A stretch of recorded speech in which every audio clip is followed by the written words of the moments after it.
जांग जे यून के डायरेक्शन में चोई मेन से किम गो यून, यो हाई चेन और ली डो यून स्टारिंग एक्सयूमा फाइनली वीओडी में रिलीज हो चुका है। सो वी थॉट ये इस फिल्म को लेकर डिस्कस करने का बेस्ट टाइम होगा। इस वीडियो में हम डिस्कस करेंगे फिल्म के एंडिंग और कुछ हिडन डिटेल्स को लेके, तो चलिए बिना टाइम वेस्ट किए इस वीडियो को शुरू करते हैं। ऐसे ही दूसरे वीडियोस देखने के लिए और हमसे जुड़े रहने के लिए इस चैनल को सब्सक्राइब कीजिए और वीडियो को लाइक और शेयर करना ना भूलें। अपने न्यूबॉर्न बच्चे के इनएक्सप्लिकेबल कंडीशन को ठीक करने के लिए पाक जी यूंग का वेस्टर्न मेडिसिन से बिलीव एकदम उठ चुका था। तो जब इसको ठीक करने के लिए एक शमन वारिम और उसके असिस्टेंट बोंगिल को बुलाया गया, तो वो इस परिवार के आसपास रहने वाले डार्कनेस को देख के एकदम चौंक गए। उन्हें पता चलता है इस परिवार के एल्डेस्ट ग्रैंड चिल्ड्रन को एक जनरेशनल कर्स हॉन्ट कर रहा है। उनका ही एंसेस्टर पाक जी उनके ग्रैंडफादर जैसे मानो उन्हें अपने ग्रेव के उस पार से पुकार रहे हो। तो इन सारे चीजों का एक ही सोल्यूशन निकलता है, जो कि है उनकी ग्रेव का एक्सह्यूमेशन करना। संगडेयुग के कोरिया के 1% अपर क्लासमैन में पॉपुलैरिटी देख के ये लगता है कि ये जो ग्रेव का एक्सह्यूमेशन होता है या डेड बॉडी का लोकेशन फिक्स किया जाता है, ये शायद कोरिया में हमेशा ही होता रहता है। संगडेयुग अपने फेंग शुई मास्टरी की वजह से बहुत ही पॉपुलर है किसी भी ग्रेव के स्पॉट को चूज करने के लिए, या मान लीजिए किसी भी न्यू बिल्डिंग के स्पॉट ढूंढने के लिए। संगडेयुग को जब ये पता चलता है कि उन्हें बहुत सारे पैसे मिल सकते हैं, तो वो खुश तो होते हैं, पर क्योंकि वो इन रिचुअल्स का जेन्युइनली रिस्पेक्ट करते हैं और उन्हें पता होता है कि एक बोस रिचुअल का रिपरकशन क्या हो सकता है, तो वो जी यूंग के ग्रैंडफादर के ग्रेव को देख के सच में चौंक जाते हैं। उन्हें बस ये समझ में नहीं आता कि जी यूंग जिनके पास इतना सारा पैसा है, उसके ग्रैंडफादर का ग्रेव एक ऐसे अबैंडन माउंटेन के ऊपर क्यों है जहां पे सिर्फ चारों तरफ से फॉक्सेस से दिखाई देते हैं।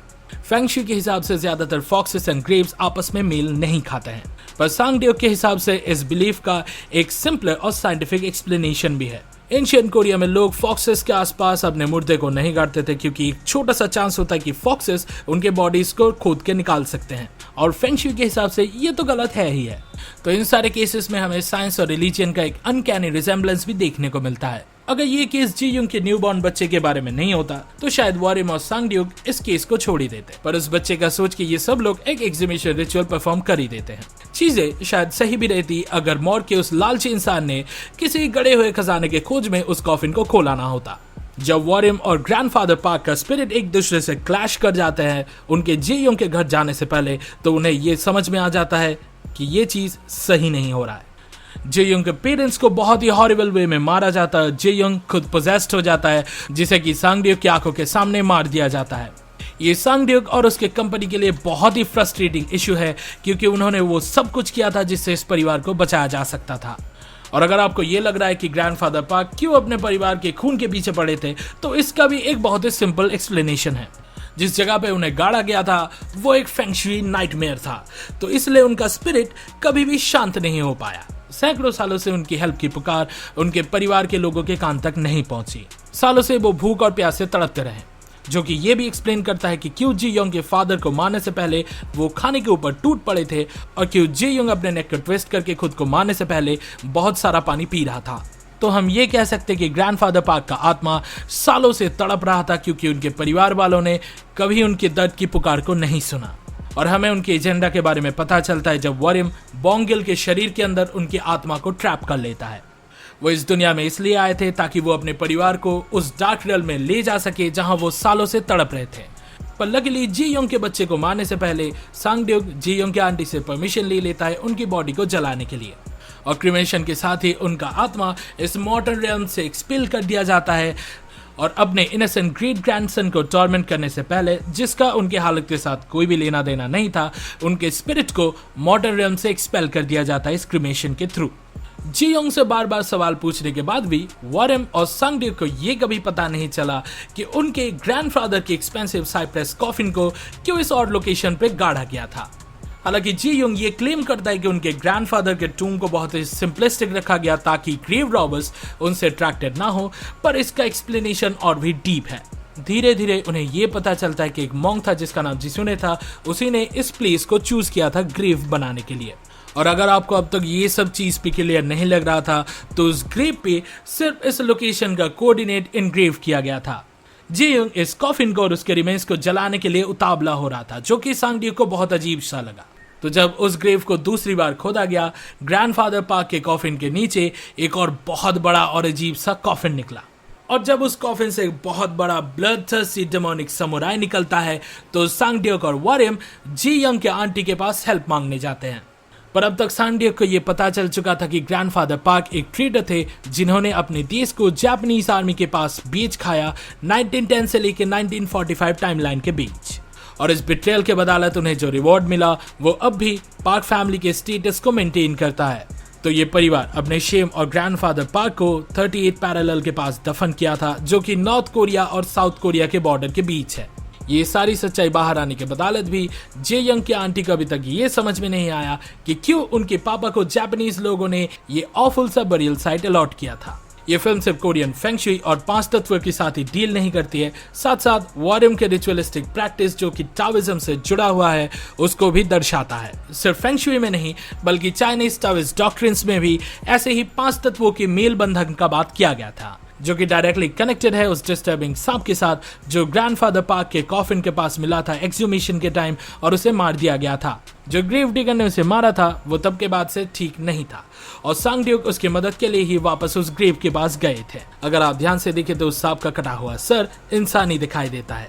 ये इसलिए है क्योंकि ये एक नॉर्मल सा सांप नहीं है। जापानीज फोकलोर में इसे न्यूरेउन्ना के नाम से जाना जाता है, जिसका सर एक औरत का है और बॉडी एक सांप का। अगर टाओइस्ट और 5 तत्वों में ढूंढा जाए तो ये सांप उस ग्रेव के इक्विलिब्रियम को इंश्योर करता था और फेंग शुई में वाटर एलिमेंट को रिप्रेजेंट करता था, जो कि उस अनिमा, वो जो जापानीज समुराई डीमन था, उसे रोकने के लिए बहुत ही कार्यकर था। न्यूरेउन्ना के मारने के बाद ही उस ग्रेव का हार्मनी खत्म हो गया, जिससे वो अनिमा फ्री हो गया। जिसुने कौन है इसे जानने से पहले हमें अनिमा के ओरिजिन के बारे में जानना जरूरी है। पहली बात तो सांग-ड्यूक और वारिम में उस अनिमा के कॉफिन को आसपास के बुगुक्स का टेंपल में ले जाके एकदम सही काम किया था, पर उन्हें ये पता नहीं था कि सिर्फ घोड़े के खून और जिलेटिनस राइस से इस आत्मा को रोका नहीं जा सकता था। उस टेंपल के मॉन्क और एक बार्न वर्कर को मारने के बाद ही अनिमा बोंगिल को अपना पपेट बना लेता है, पर इस आग के गोले बन जाने वाले स्पिरिट का भी अभी तक एक फॉन्डनेस है स्वीट फिश और मेलन्स के ऊपर। सिर्फ यही इंसानी गुण अभी तक इसमें बचा हुआ है, पर एक सिंपल रेगुलर जापानीज समुराई को अनिमा बनाने के पीछे जरूर कोई और भी ताकतवर इसके पीछे है, और यही पे जिसुने आता है। वारिम का सिस्टर सस्पेक्ट करती है कि जिसुने एक जापानीज ओनम्योजी है।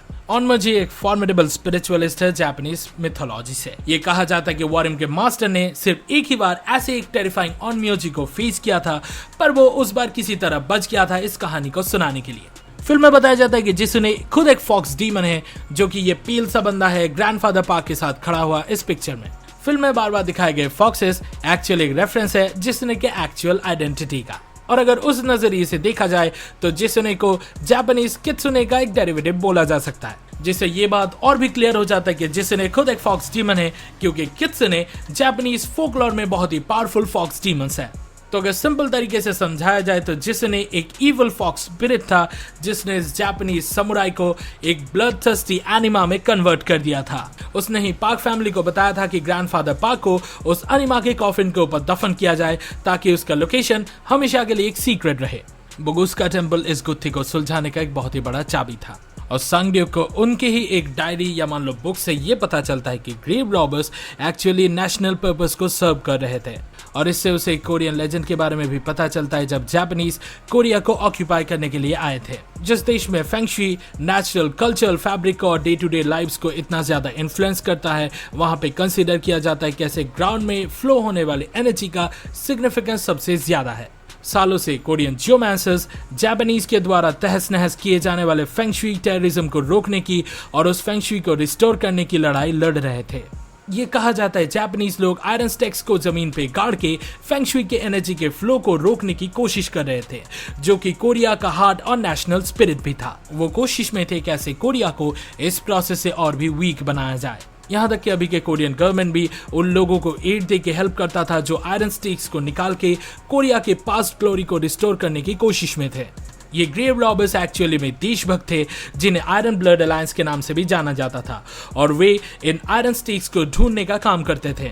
पोजेशन के टाइम सांग-ड्यूक को जे-युंग ये कहता है कि the fox cut off the tiger's waist. हालांकि सांग-ड्यूक को ये हिडन मैसेज समझने में थोड़ा टाइम लगता है, पर क्विकली वो ग्रास्प कर लेता है कि एक्चुअली यहाँ पे कोरियन पेनिनसुला के बारे में बात किया जा रहा था, जो कि मैप में एक टाइगर की तरह दिखता है। अगर जिसुने फॉक्स है और उसने टाइगर के वेस्ट को चीरा है तो एक पॉसिबिलिटी रह जाता है कि ग्रैंडफादर पार्क और अनीमा के बरियल साइड में ऐसा ही एक आयरन स्टेक मिलने का चांस है। बड़े ही इंट्रिकेट प्लानिंग से ग्रैंडफादर पार्क के कॉफिन को अनीमा के कॉफिन के ऊपर रखा गया ताकि कोई ग्रेव डिगर या ग्रेव हंटर उस आयरन स्टेक को निकाल ना सके। उस टूम का कोऑर्डिनेट टाइगर के वेस्ट को दर्शाता है जहां से कोरिया को 2 देशों में बांटा गया था। हालांकि फिल्म की शुरुआत में सांगड्योक को एक लालची इंसान की तरह दिखाया जाता है, पर धीरे धीरे हमें ये पता चलता है कि सांगड्योक, वारेम, बोंगिल और वो मोट्रिशियन यंगयन भी एक्चुअली में बहुत बड़े हीरो थे जो सेल्फलेसली पहाड़ चटकाने के लिए भी तैयार थे दूसरों की मदद के लिए। पहले तो वो इस काम पे आते हैं क्योंकि पेमेंट बहुत अच्छा था, पर जब उन्हें इस सिचुएशन के ग्रेविटी के बारे में पता चलता है वे खुद से अपनी जान को जोखिम में डालने से भी पीछे नहीं होते। चाहते तो वारेम और बोंगिल इजीली मूव ऑन कर जाते, पर बाद में वो खुद से ही इस एनिमा के कॉफिन का रिस्पॉन्सिबिलिटी ले लेते हैं। पर जब वो एनिमा बोंगिल के शरीर के ऊपर अपना कंट्रोल पा लेता है, ये एक्शन का रिपरकशन भाई बहन के ऊपर बहुत ही भारी पड़ जाता है। यंगन और वारेम को ये पता था कि सांगड्योक उस बरियल साइड में वापस जाके कितना बड़ा रिस्क ले रहा है। अगर वो आयरन का डंडा वहां है भी तो उनको उस एनिमा को डिस्ट्रैक्ट करना पड़ेगा ताकि सांगड्योक इजीली उसको खोद के निकाल पाए। लकीली वारेम को एक और रिचुअल के बारे में पता था जिससे वो इस एनिमा का अटेंशन एक ट्री की तरह कुछ कम टाइम के लिए भी अट्रैक्ट कर पाए।